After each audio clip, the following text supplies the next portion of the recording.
أعوذ بالله من الشيطان الرجيم. بسم الله الرحمن الرحيم. الحمد لله والصلاة والسلام على من لا نبي بعده محمد بن عبد الله وعلى آله وأصحابه أما بعد. السلام عليكم ورحمة الله وبركاته.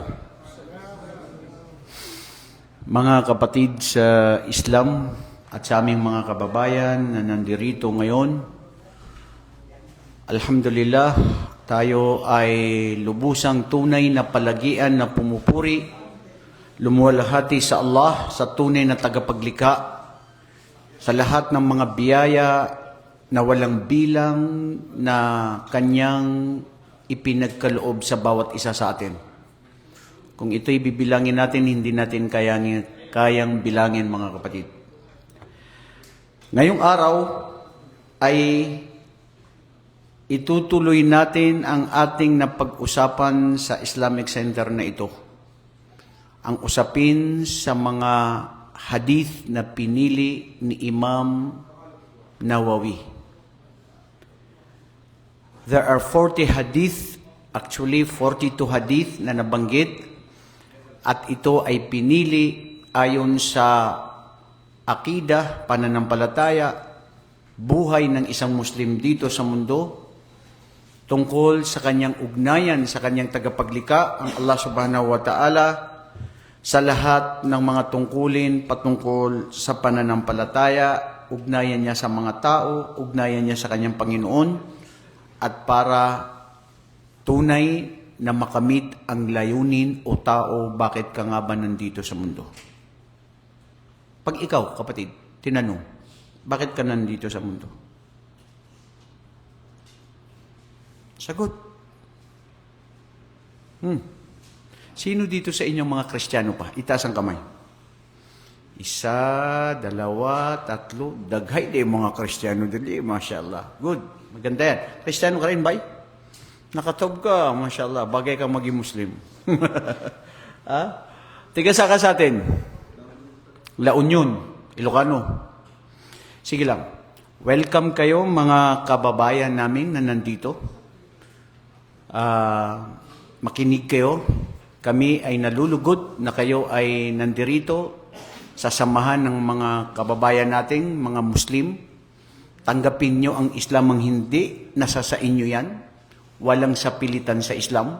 Pero hinihiling ko na buksan natin ang puso't isipan natin, ang turo at pakinggan ang tunay na turo ng relihiyong ito. Bilang pambungad at bago natin simulan ang hadith na ito, gusto kong ipabatid sa lahat. Ang relihiyong Islam ay relihiyon ito ng lahat ng mga propeta.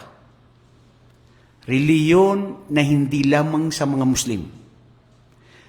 Sapagkat ito ay relihiyon daan patungo sa daan na matuwid sa tunay na nag-iisang Diyos na siyang dapat sambahin ng siyang tunay na tagumpay. Yaman ng isang tao dito sa mundo, lalong-lalo na sa araw ng paghukom. Sinamba siya ni Jesucristo. Sinamba siya ni Propeta Noah, Ibrahim, Solomon, si Propeta Muhammad na pinakahuling propeta. Ang lahat ng mga ito, ang kanilang turo sa kanilang mga pamayanan ay maniwala, tumanggap sa tunay na nag-iisang Diyos. Walang tunay na tagumpay, kapatid, dito sa mundong ito, maliban sa paniniwala sa nag-iisang Diyos na siyang tunay na layunin o tao, bakit ka nandito sa mundo? Para sambahin ang tunay na nag-isang Diyos. Batid mo ba, bro, na ang Islam lang ang relihiyon na lahat ng buhay mo dito sa mundo, 24/7, ito ay uri ng pagsamba sa Allah. Nakaupo ka lang dyan, meron kang gantimpala sa Allah. Iinom ka ng tubig, sasabihin mo, Bismillah, sa ngalan ng Allah, pagsamba sa Allah. Matutulog ka, meron kang sasabihin, O Allah, ang aking buhay ay para sa iyo, inaalay ko sa iyo, matutulog ako, magpapahinga ako para sa iyo. Iyon ay pagsamba sa Allah. Kumain ka pagsamba sa Allah. Lahat ng gawain mo, lahat pagsamba sa Allah, ito lang ang relihiyon na tanging tatangkiligin, tatanggapin ng Allah na pinili niya sa sangkatauhan. Sino man ang nagnanais na maligtas ng katotohanan, tunay na yaman at na paniniwala ng lahat ng mga propeta. Yaman mo, pera mo, pamilya mo, kaalaman mo, anong meron ka man, lahat yan lilisanin. Ang mga Muslim, sa kanila lang ay mangaral. Titignan natin ano ang Islam ayon sa turo ni Propeta Muhammad. Huwag natin tignan ang Islam ayon sa kung sino yung mga Muslim dahil sila ay tayo katulad nila makasalif ng tungkol sa ikhlasun niya. Ito yung ang pagiging, ang puso mo ay ang siyang pagbabasihan.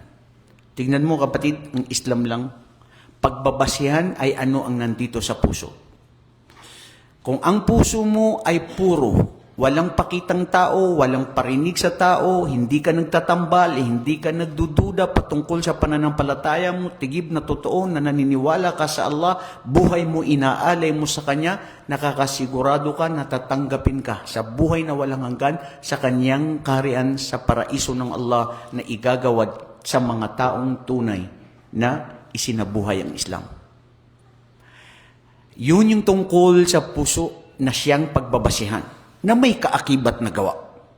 Pangalawa, na hadith na banggit natin ang tungkol sa ang Islam o ang relihiyon ay may tatlong baitang. Ito yung Islam na may 5 haligi. Pangalawa, ito yung iman na pananampalataya na mayroong 6 na haligi. Na pangatlo na baitang ng Islam o ang relihiyon ay ang baitang na ihsan, ang pagpupursigi ng pagpapakabuti na siyang pinakamataas na angkat dahil dito nagsama ang Islam na siyang gawa. At di ba last week yun? Ismail? Last week lang tayo nandito. Ang hadith na tungkol sa 5 ang haligi ng Islam. Iniisa-isa natin ang patungkol sa syahada an la ilaha illallah. Walang Diyos na karapat-dapat sambahin maliban sa Allah. Si Propeta Muhammad, uling sugo ng Allah. Ang mga yapak niya, turo niya, yun ang ehemplo at dapat gawin ng isang Muslim. Nandito rin ang nandito rin ang pangalawang haligi ng Islam na ito yung pagdarasal. Ang pagpapaterapa bilang koneksyon ng isang mananampalataya sa kanyang tagapaglikha. Ang pagbibigay ng kawanggawa at ang pag-aayuno sa buwan ng Ramadan na pagtitiis.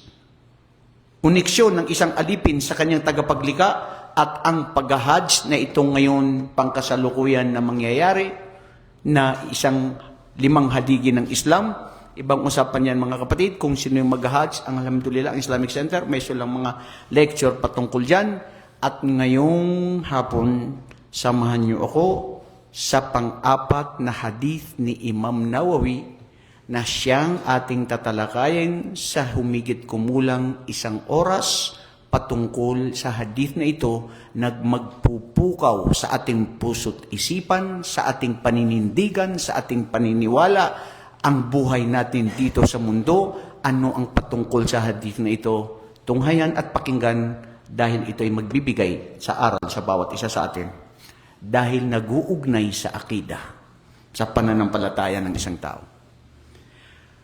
Hadith na kung saan matatagpuan salita ni Propeta Muhammad, turo ni Propeta Muhammad na sinabi na naiulat sa Bukhari at Muslim.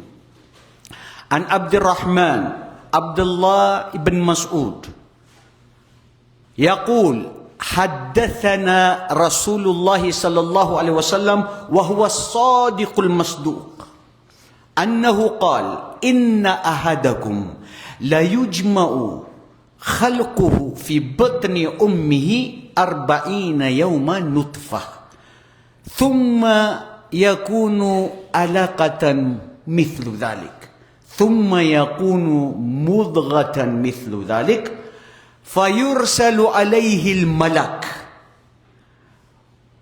fayanfukhu fihi ar-ruh wa yu'maru bi 4 kalimat. yaktubu bi rizqihi wa bi amalihi wa bi ajalihi wa syaqiyun aw sa'idun. Fawallahi alladhi la ilaha illa ghayru inna ahadakum la ya'malu bi amali ahli al-jannah hatta ma yakunu bainahu wa bainaha illa dhira' fayasbiqu alayhi al-kitab fayamalu bi amali ahli an-nar fayadkhuluha wa inna ahadakum la ya'malu bi amali ahli an-nar hatta ma yakunu bainahu wa bainaha illa dhira' fayasbaqu bihi alayhi al-kitab wa ya'malu bi amali ahli al-jannah fayadkhuluha. Rawahu Bukhari wa Muslim o muttafaqun alayh. Mga kapatid, bago natin ito iisa-isahin, sabihin natin ito ano ang tungkol sa hadith ni ito.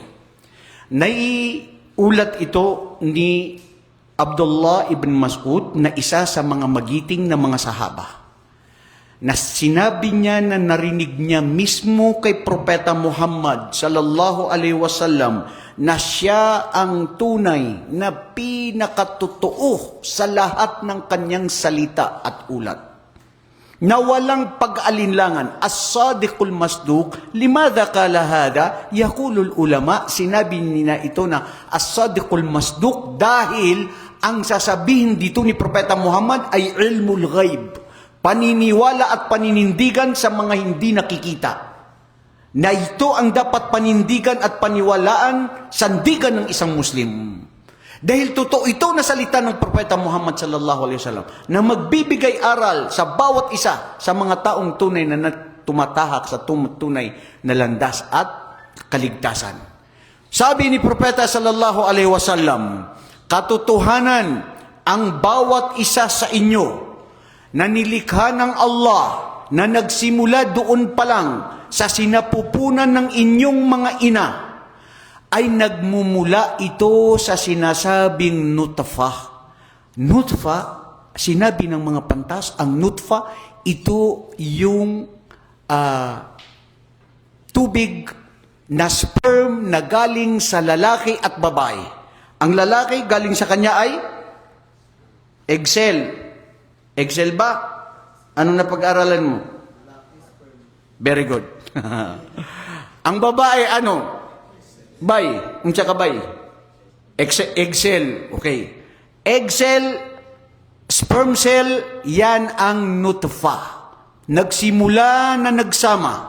Pagkatapos, sabi ni Propeta sallallahu alaihi wasallam, pagkatapos ng 40 araw, ay mamumuo na ito ay magiging alaka. Alaka ish ma'nahu, sabi ng mga pantas, namuo ang tubig na dalawa na pinagsanib na naging dugo, na siya ay nabuo na nagkakatawang tao. 40 araw uli, magiging ito ay tunay na buong isang sanggol, na ang sanggol na ito ay magkakaroon na ng mga parte ng katawan, ng mga hininga, dahil darating ang isang anghel. Sabi ng mga pantas, ang anghel na ito, kayo nang binuntis ninyo ang inyong mga asawa, hindi ba kayo nagtataka?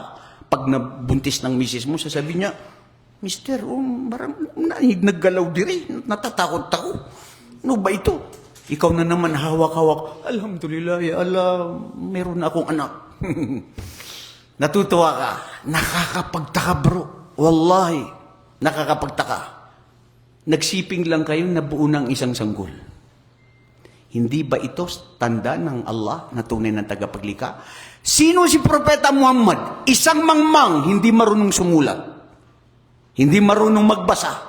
Pero alam niya at batid niya at hindi manghuhula. Dahil ma yantiqu anil hawa in huwa illa wahyu yuha. Dahil hindi kailanman magsasalita si Propeta Muhammad, maliban ito ay revelasyon mula sa kanyang tagapaglikha. Nalaman niya ito, batid ito na ipinabatid sa kanya ng Allah. Tignan mo, kapatid, ang pagkakumpleto ng Islam. Pati ang isang sanggol sa sinapupunan pa lang ng kanyang ina, ikinwento, isinalaysay, sinabi na ng Islam na ito ay sinuporta ng science which is based on the fact na hindi natin maiwasan. Saan ka ngayon para hindi mo tanggapin ang Islam?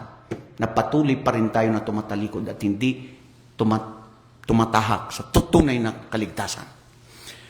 Pagkatapos sinabi ni Propeta sallallahu alaihi wasallam, dito magaganap na pag nabuo na ang isang sanggol, stages by stages, aabot ito ng 4 na buwan dahil 120 days, mangyayari na magkakaroon na ng inihip ng mula sa espiritu na inuutos ng Allah subhanahu wa ta'ala sa isang sanggol at ipapasulat ang mga bagay na ito. Ibig sabihin, kapatid, hindi ka pa ipinanganak at lumabas sa mundo, humana, tanan, na isulat na bay. Sinulat na, mangyayari ang mangyayari. Magaganap ang magaganap. Sa ayaw at gusto mo.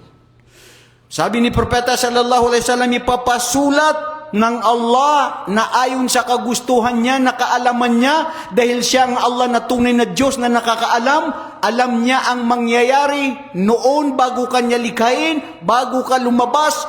Pag lumabas ka, anong gagawin mo, anong mangyayari sa iyo, batid niya, alam niya yon, anong pipiliin mo. Li'anna al-insan mukhayyar. Dahil ang tao, meron siyang kapasyahan. Anong pipiliin niya? Maninitili siya ba na siya ay gagawan ng kasalanan? Maninitili siya na gagawan ng kabutihan? Mananatili na magiging mangmang? O hahanap siya ng tunay na kaligtasan at katotohanan?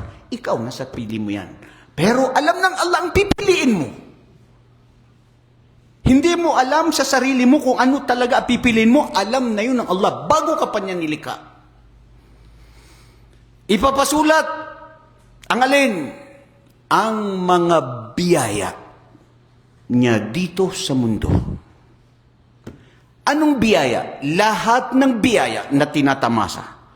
Pagkain, pera, bahay, kotse, makakain, magaganap. Lahat ng anong meron siya, ipinasulat na ng Allah kung ano ang ibibigay sa isang sanggol na ito.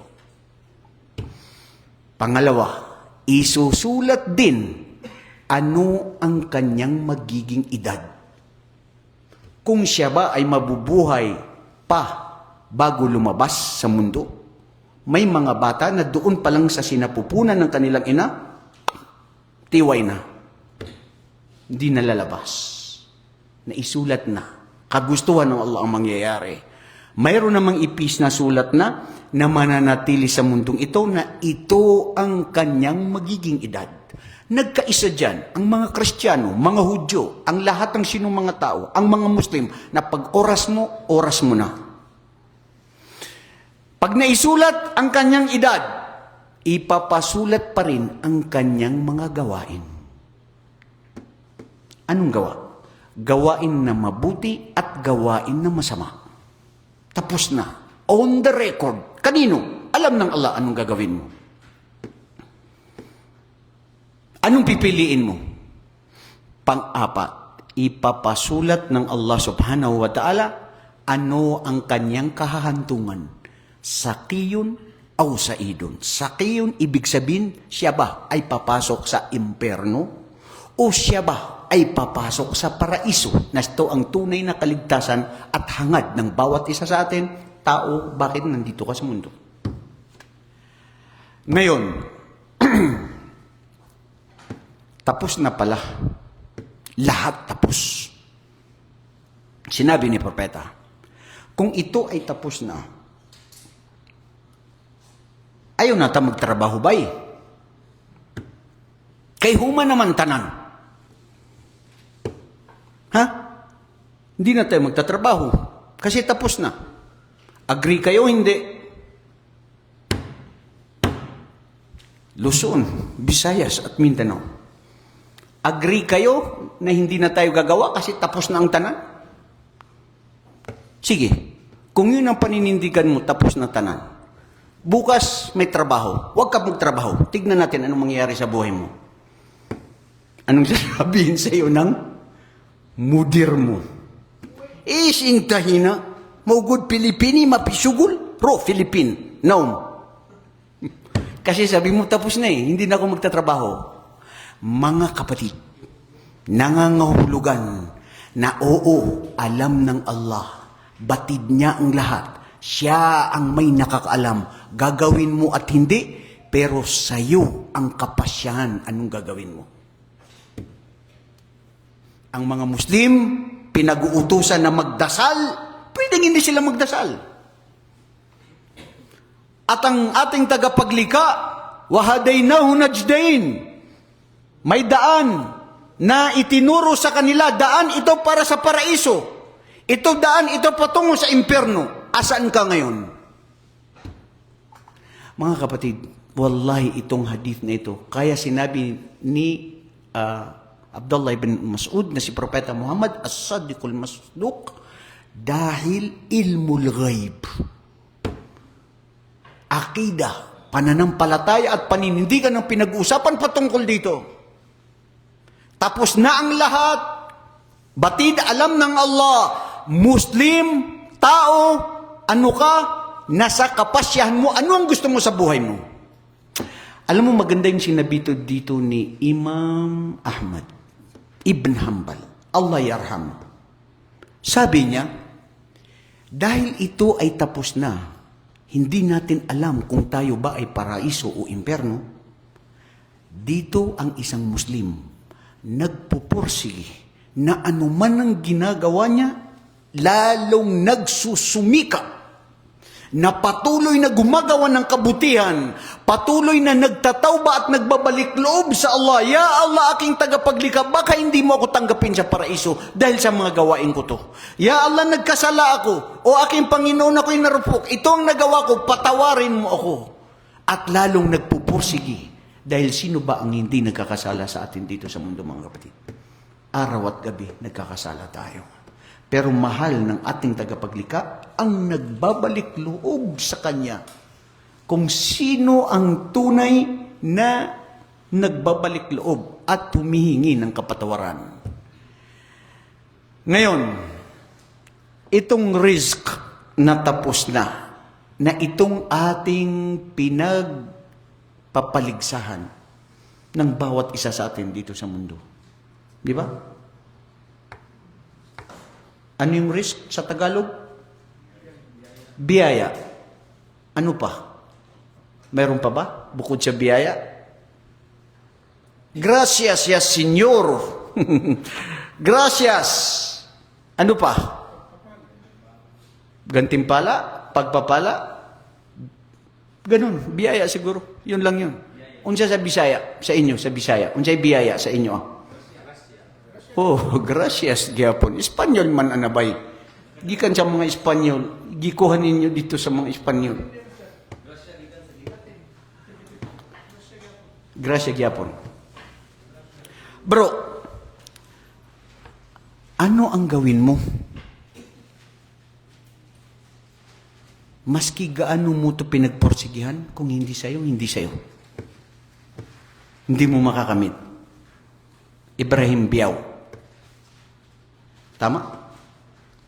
Ilan sa atin na nagporsigi na ito ang gusto niya, pero bandang huli hindi niya nakamit.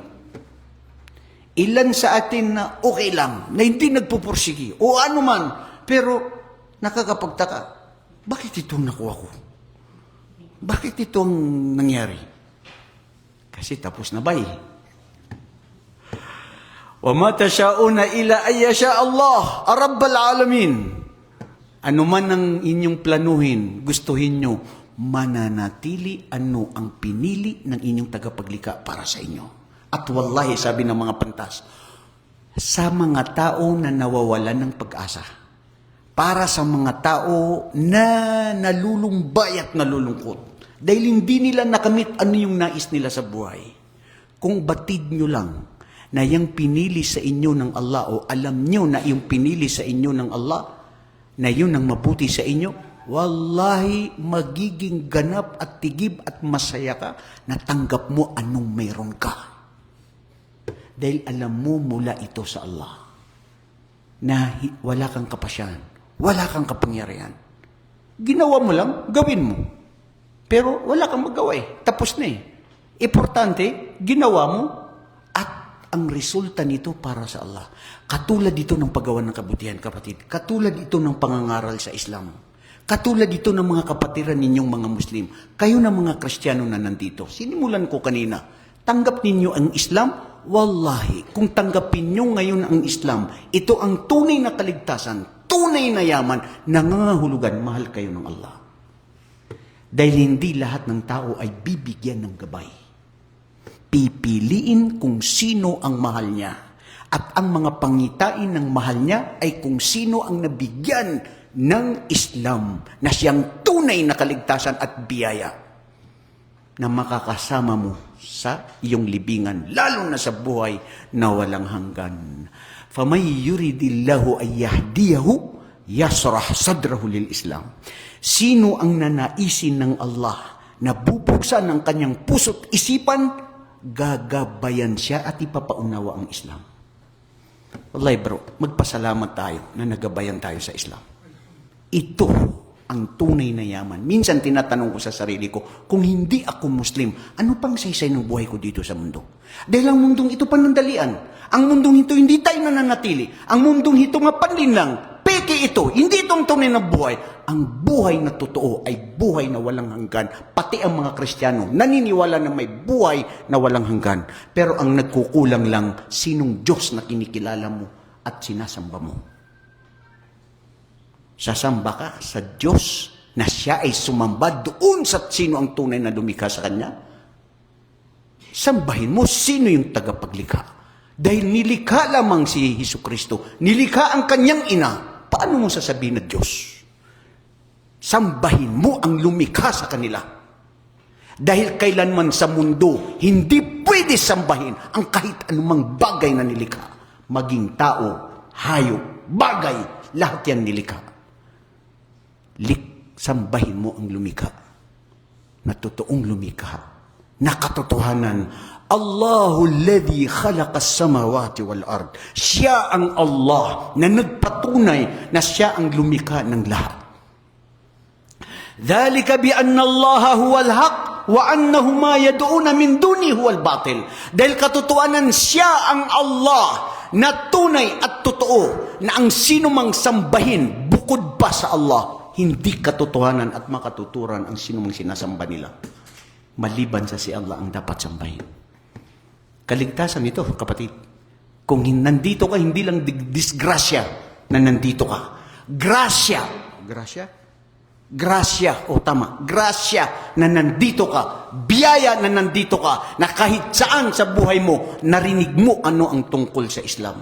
Ano ang tunay na doktrina at paniniwala nito.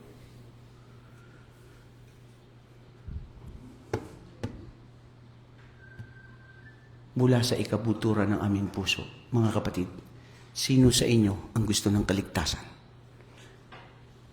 Masya Allah, Allahu Akbar. Lahat, sino ba naman hindi yung gusto may ligtas? Kayo na mga Kristiyano na nandito, na nagtaas ng kamay kanina, gusto nyo ba ng kaligtasan, bro? Ha? Kaligtasan? Allahu Akbar. Gusto nyo ng paraiso? Buhay na walang hanggan? Allahu Akbar. Itaas ang kamay sa inyo ang gusto ng kaligtasan. Allahu Akbar. Yung mga Kristiyano, dili yung mga Muslim nagikan na sa dugay pa na dito sa ilang kinabuhi. Bro, Muslim ka na bro. Itong mga Kristiyano dito. Gusto nyo bro ng kaligtasan? Islam? Paniniwala sa nag-iisang Diyos? Allahu Akbar. Hali kayo.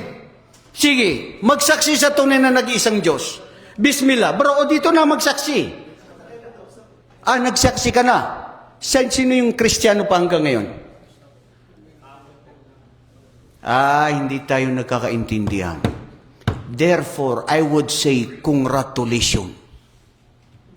Nagtaas kasi kayo ng kamay. Sabi ko, sino yung mga Kristiyano dito?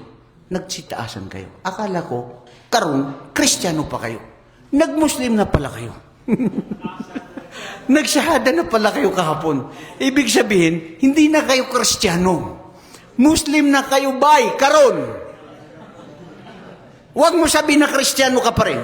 Sino ngayon ang Kristiyano dito? Itaas ang kamay. Takbir! Maswerte ka kapatid sa pagtanggap mo sa Islam. Wallahi. Ramdaman niyo ito, mag-aral. Malalasap ninyo ang kagandahan ng turo ng Islam. Ituloy natin ang tungkol sa hadith na ito. Pangalawa, bikatbi ajalihi. Ang buhay natin tapos na. Pag oras mo na. Wa ma kana li nafsin an tamuta illa biidnillahi kitaban muajjala. Walang anumang buhay na ito ay mamamatay maliban sa kapahintulutan at kagustuhan ng Allah na ito ay ipinasulat sa takdang oras na magaganap. Ang tanong, pwede ba ang edad natin ay madagdagan o mabawas? Question, tanong yan. Pwede ba ang ating edad ay mabawasan o madagdagan? Itaas ang kamay. Hindi. Sinong sabi niya na pwede? Pwede. Pwedeng ano? Mababawasan. Halimbawa, ang edad mo na isulat, ilan ang edad mo karon? 26. Naisulat, halimbawa lang huwag ka ma-offend. 27, mamamatay ka na. Halimbawa lang, bay. Huwag kang ano to? Halimbawa, 27, naisulat, mamamatay ka. Sabi mo, mababawasan pa? Pwede pang mabawasan yon? Bakit mababawasan?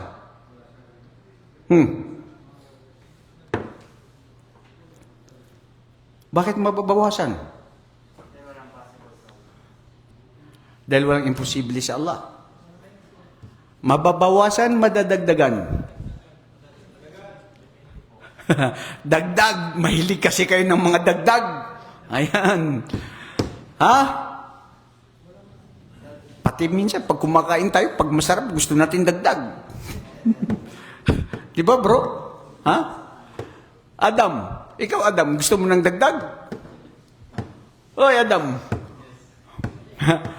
Humanda ka ngayon, nanonood ngayon ng misis mo dito. Gusto mo pala ng dagdag, ha? Sister, gusto daw niya ng dagdag. Sino yun? Hindi ko alam kung narinig mo, sister.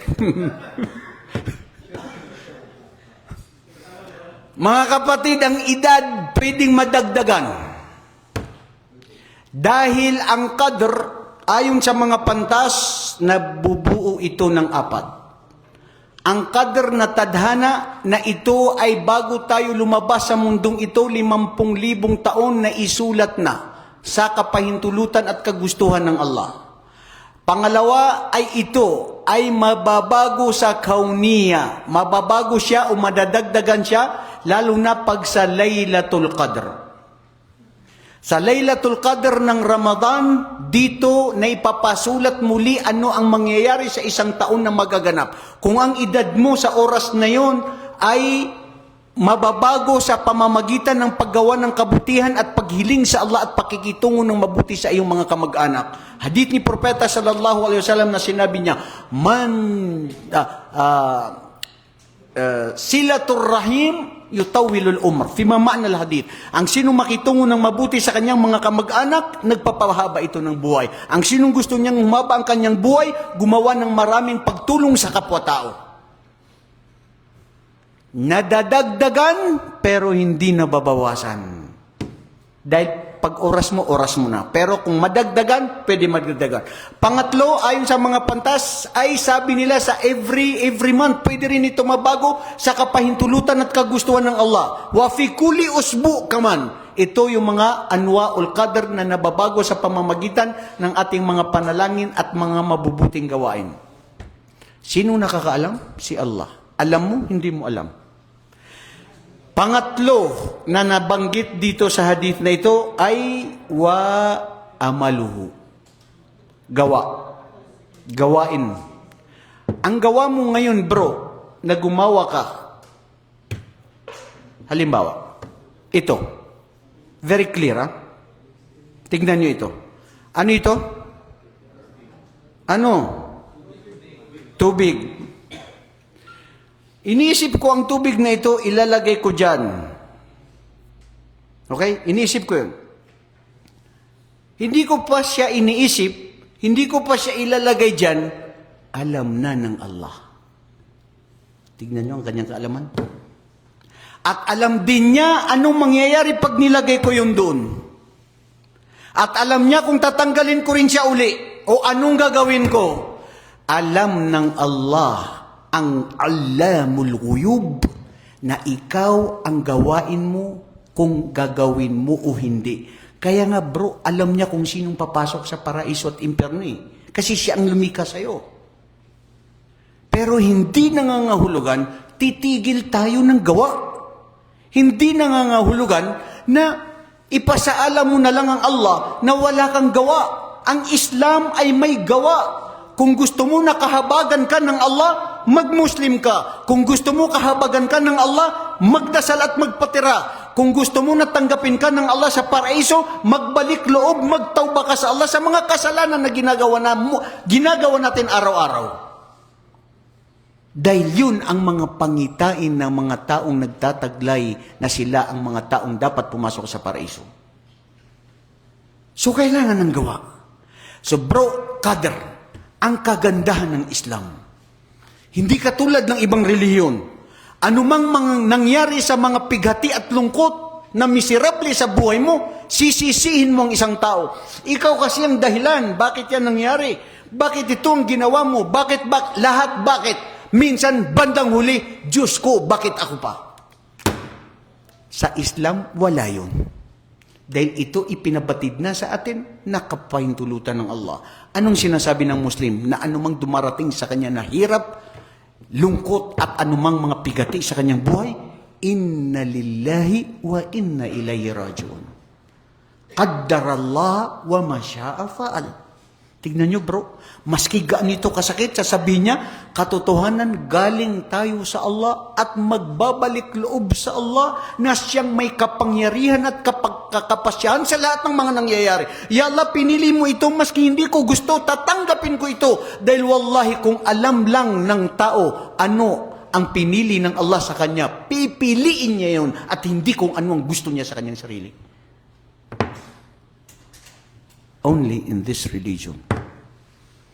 Pang-apat, kapatid, sakiyun wa saidun. Ito ang peligro. Marami nagkakagulo dito. Lalo may mga mangmang na kulang kaalaman at walang tiwala. Patapos na daw ang paraiso. Tapos ng impyerno. Siyempre, alam niya ng Allah kung sino papasok doon.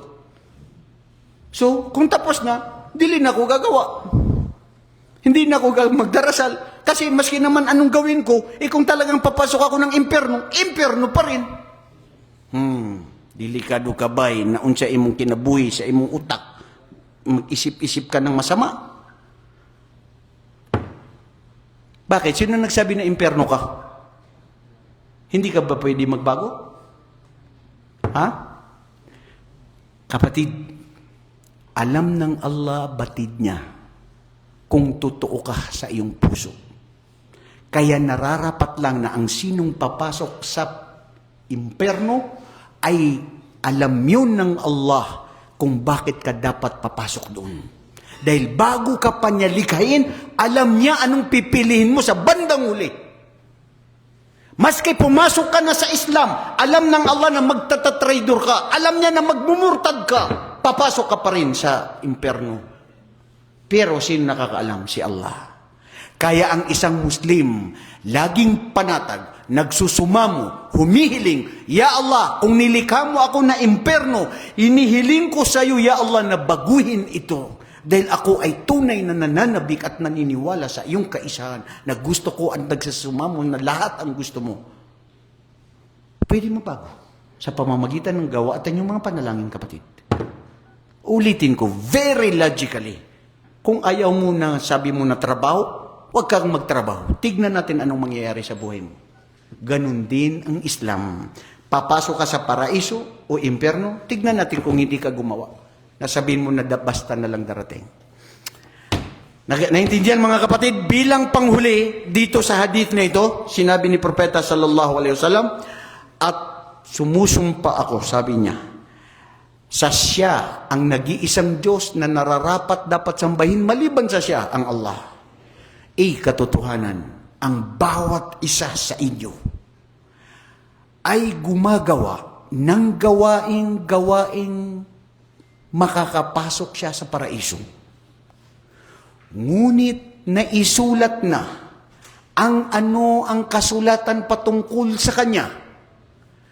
Dahil ang pagpasok niya sa paraiso, ang pagitan lang niya ay isang, ano ba tawag dun sa Tagalog, yung kamay mo na isang ano lang? Isang tangkal lang ang pagitan nila ng paraiso, o di kaya kamatayan, diretso sa paraiso, pero fayasbiku al-kitab. Naisulat na kasi ano ang paroroonan niya. Kaya gumawa siya ng mga gawain na papasok sa impyerno na akala mo paraiso. Gumawa ng gawain para sa impyerno, fayadkhuluha, at siya ay papasok sa impyerno. Na akala natin paraiso na siya. Baliktarin mo, ganun din ang isang tao na ang pagitan lang nila ng impyerno ay ang isang dangkal. At akala mo sa oras na yun, pag namatay siya, impyerno siya. Pero naisulat na siya ay taga-paraiso. Gumawa ng huling gawain para pumasok sa paraiso at siya ay tinanggap ng Allah sa paraiso. Allahu Akbar. Bro, tanungin kita ngayon kung naintindihan mo yan. Ano ang aral sa hadith na yan? Sige nga. Ano?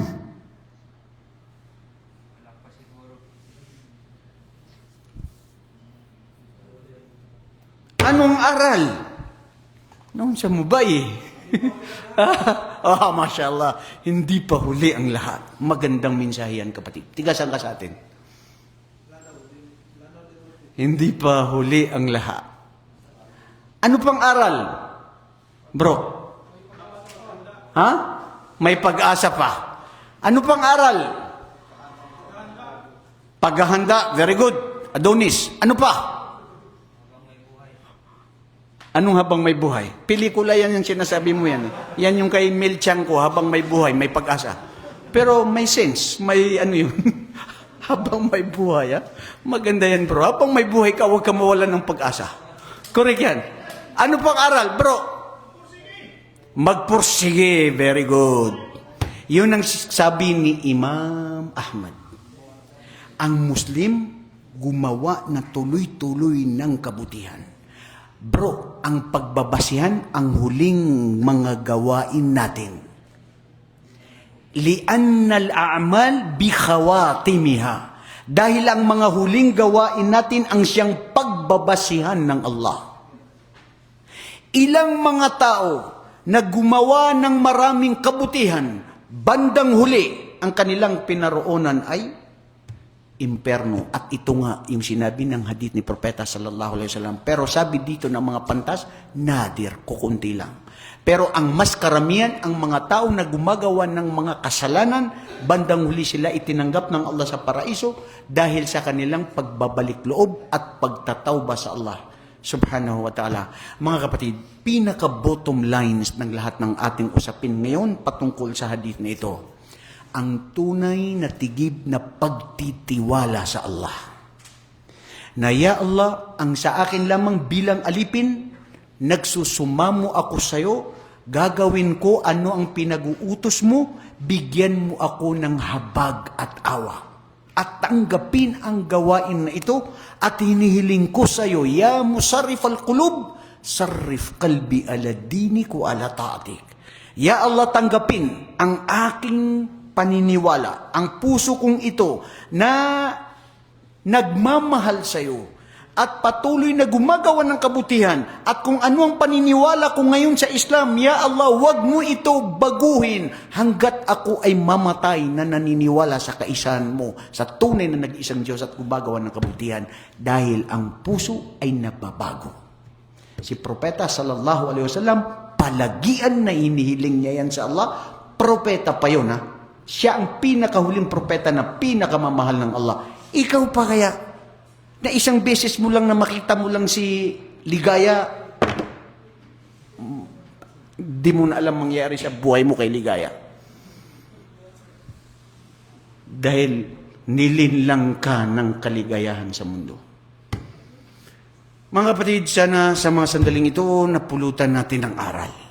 puno ng aral ang turo ni Propeta Muhammad sallallahu alaihi wasallam. Panatilihin nawa tayo ng Allah sa kanyang relihiyon at sa paggawa ng kabutihan. Laging magtiwala, huwag mawala ng pag-asa habang may buhay dahil ang lahat ay kontrolado at kapasyahan ng Allah. Ya Allah, tanggapin kami sa iyong paraiso, patawarin kami sa aming mga pagkakasala at aming pagkukulang. Jazakumullahu khairan, barakallahu fikum mga kapatid. Manatili lang sa ating pag-aaral dito sa Islamic Center ng Second Industrial. Hanggang sa muli. Assalamualaikum warahmatullahi ta'ala wabarakatuh. Takbir!